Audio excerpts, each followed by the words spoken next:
Et c'est justement la raison pour laquelle je vous dis que si vous vous mettez à juger les gens avant même de connaître les raisons pour lesquelles ils ont posé une action, vous risquez de les condamner inutilement. Je ne sais pas s'il y en a parmi vous qui s'en souviennent du projet Win Left Way, le fameux projet Win Left Way.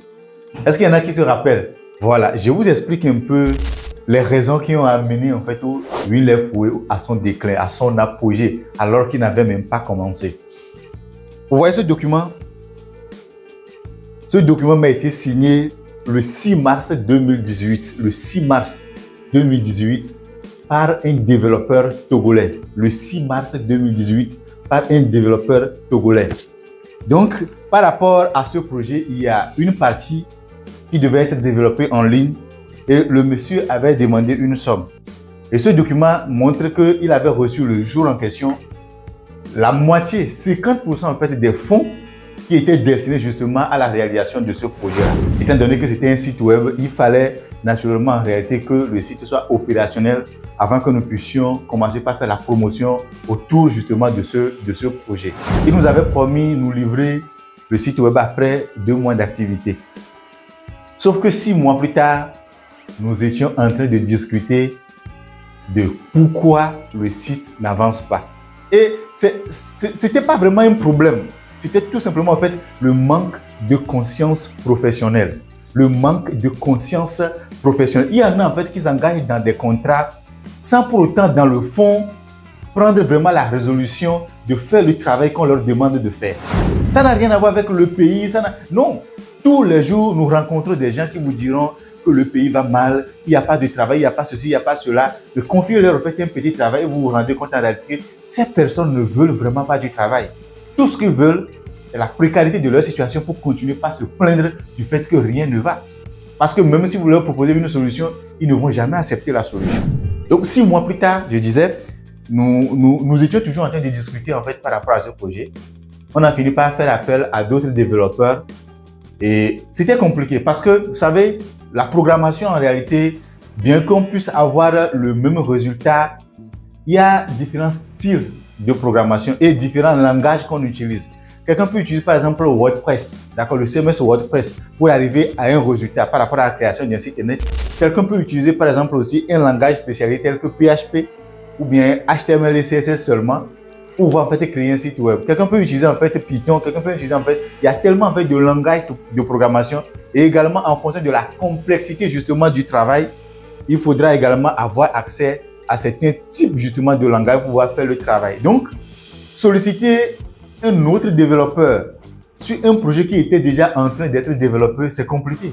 Parce que pour le nouveau, il faudra alors réétudier ou réévaluer tout le code, toutes les lignes de code qui ont déjà été écrites pour comprendre les logiques par lesquelles le premier développeur est passé pour aboutir au résultat qu'on a actuellement avant de pouvoir continuer.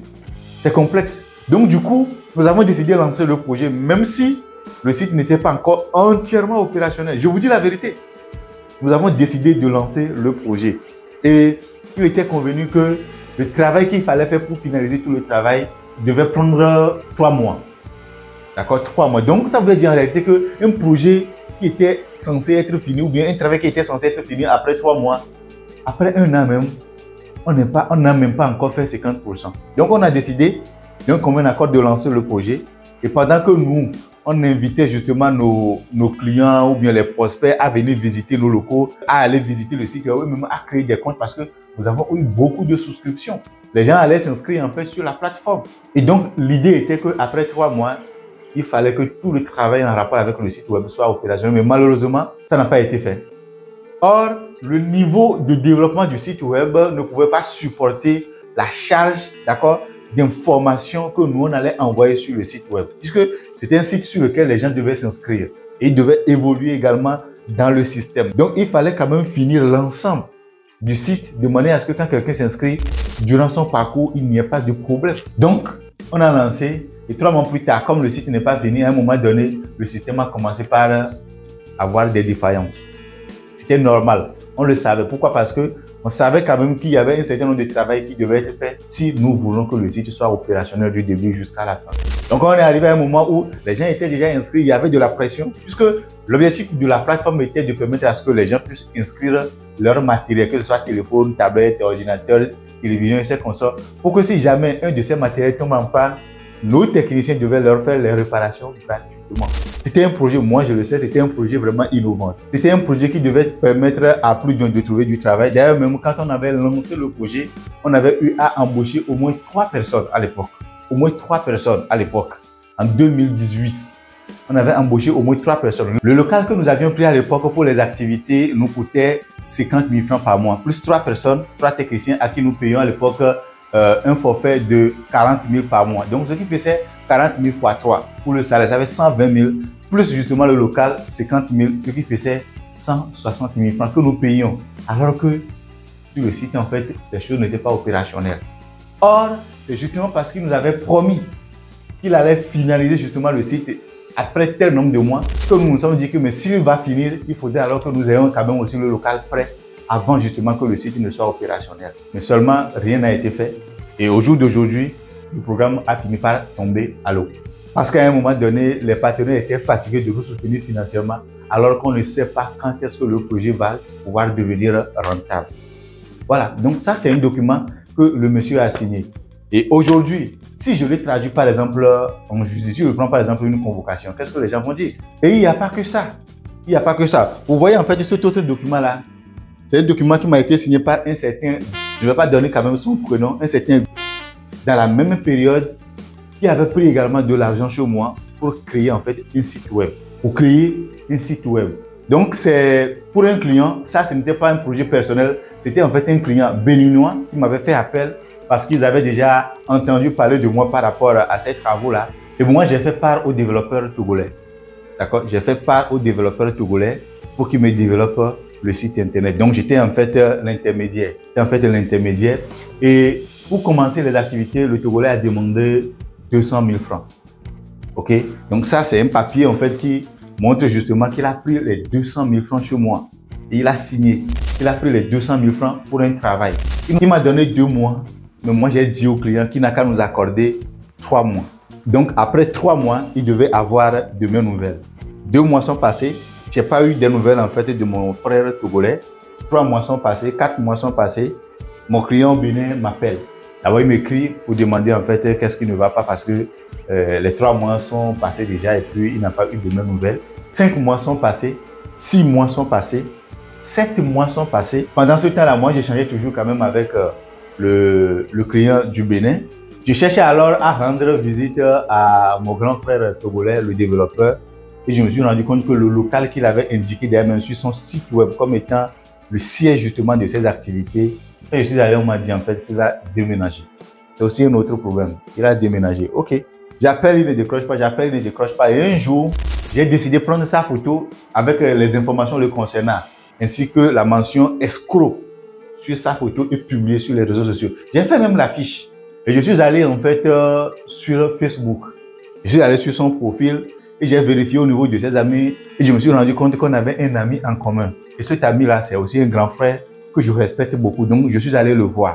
Et je lui ai exposé la situation et je lui ai montré la photo. Il dit non, mais il connaît très bien en fait le jeune là et qu'il ne pense pas qu'il puisse vraiment faire ce que je suis en train de dire. Donc, que lui va l'appeler. Donc, directement, il a appelé. Ça faisait peut-être quoi, 2 mois que moi je l'appelle, il n'a jamais décroché mes appels.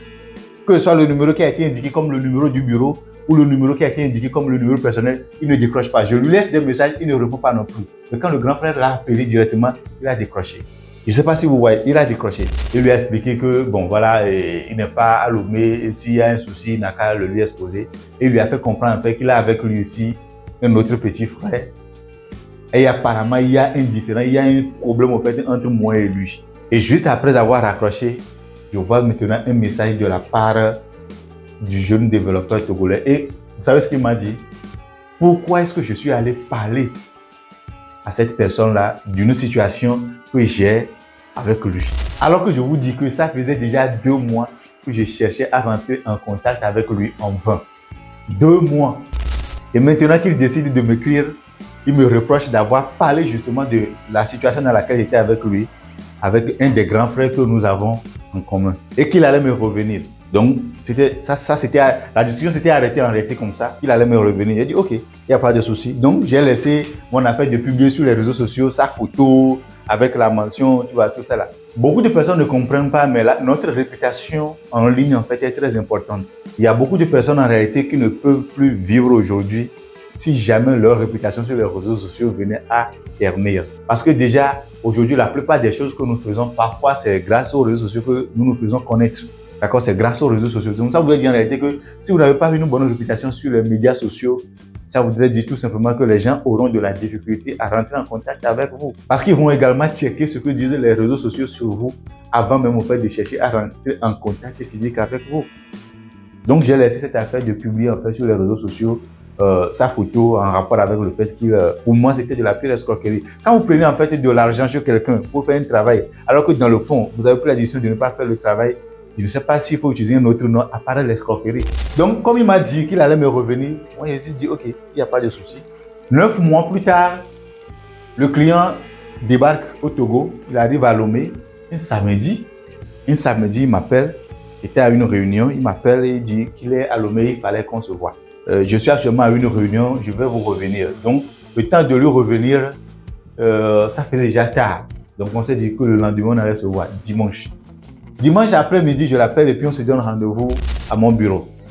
Donc, j'étais allé même avec un de mes neveux et je reçois le monsieur, je lui explique un peu la situation.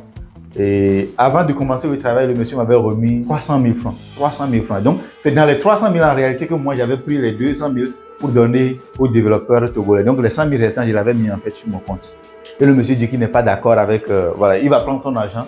OK. Et moi, bon, je ne trouve aucun inconvénient à ce qu'il prenne son argent aussi. J'ai décidé de lui retourner les 100 000 francs en attendant et que la fin du mois, on était quoi, le 5 ou le 6 du mois. Donc, je lui ai dit, il n'a qu'à m'espérer jusqu'à la fin du mois pour prendre le reste justement de ces 300 000. Et le monsieur a dit qu'il n'est pas d'accord. Voilà, il n'est pas d'accord. Un dimanche, on a fini par atterrir au commissariat. Et c'est quelque chose en fait que j'ai gardé pendant longtemps parce qu'il m'a fallu un bon moment, un bon bout de temps avant de digérer cette situation. J'étais au commissariat et j'ai exposé la situation à l'officier qui nous a reçus le jour-là. Et j'ai également dit ce que j'étais prêt à faire. Donc, je lui retourne tout simplement les 100 000 restants et à la fin du mois, j'allais lui retourner le reste de son argent. Et qu'il n'est pas d'accord. Et donc, l'officier a dit en réalité que la proposition que j'ai faite, lui ne voit pas en fait ce qu'on peut faire d'autre. Parce que quelqu'un te doit de l'argent, peut-être. Et il t'a exposé aussi la situation. Et si tu n'es pas d'accord, vous devez aller au tribunal. Vous devez aller au tribunal. Donc, c'était un dimanche aussi. Et c'est là en réalité que j'ai décidé d'appeler encore le grand frère qui était un peu, on va dire, le médiateur entre moi et le développeur pour lui expliquer en réalité que je suis actuellement en fait au cours de commissariat comme ça. Il m'a décidé si j'ai essayé de joindre le développeur.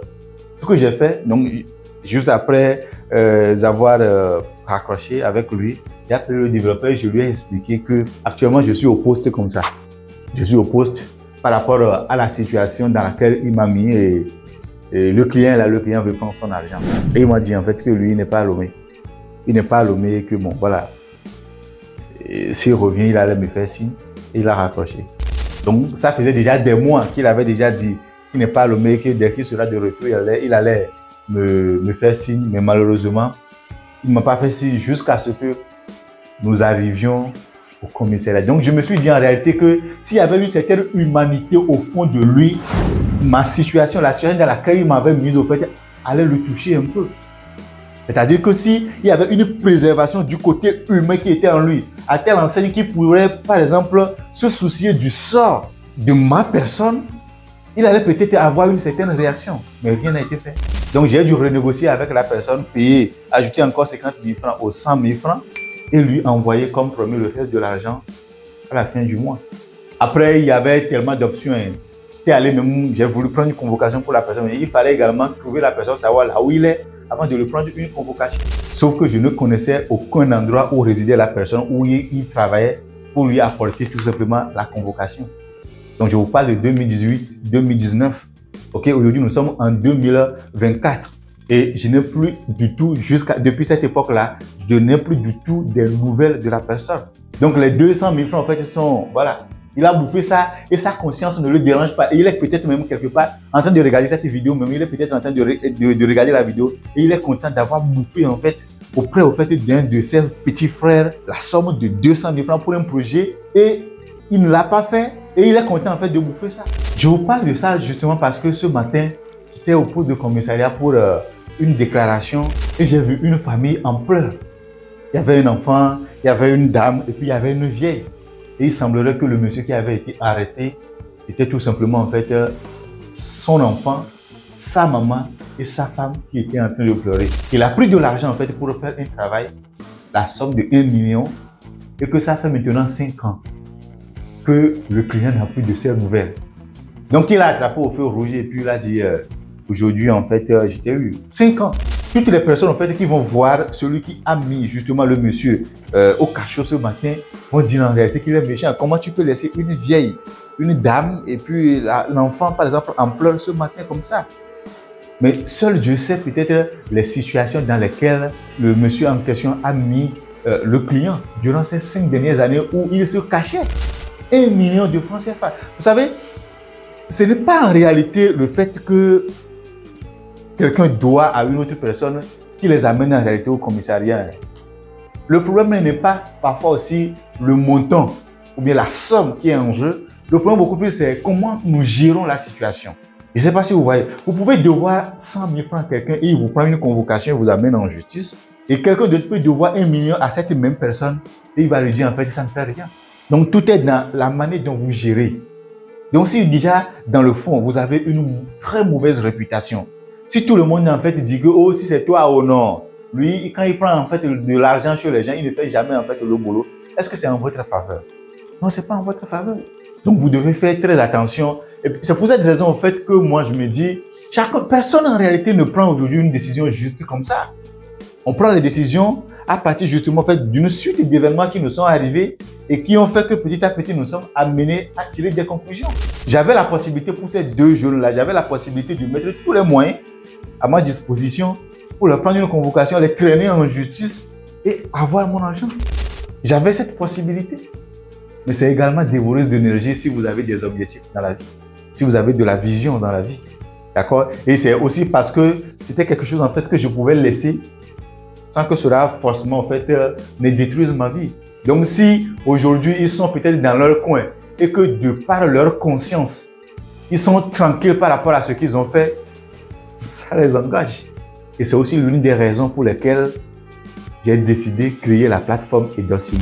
Parce qu'aujourd'hui au moins, je sais que si je vais m'engager avec un développeur, ça serait uniquement via la plateforme Edocime. Je ne sais pas si vous voyez.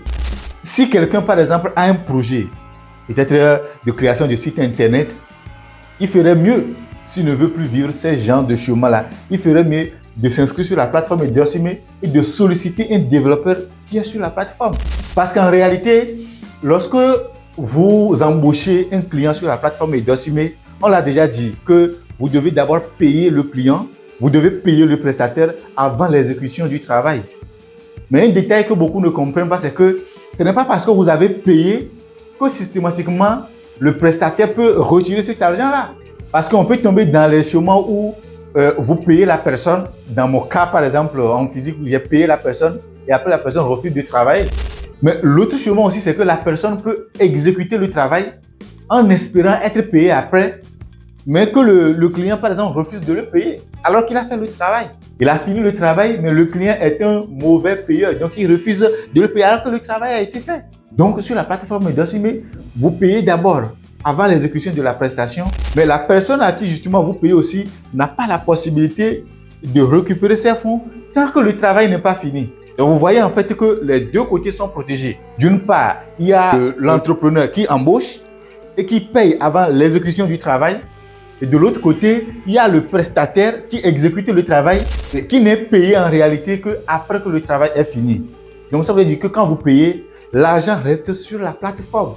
C'est après que le travail soit totalement fini que vous, en tant qu'employeur ou bien entrepreneur, vous allez au niveau de votre tableau de bord et il y a une case que vous cochez pour valider et indiquer justement à la plateforme que le client que vous avez embauché a fini le travail et qu'il faut justement libérer les fonds pour qu'il puisse les récupérer.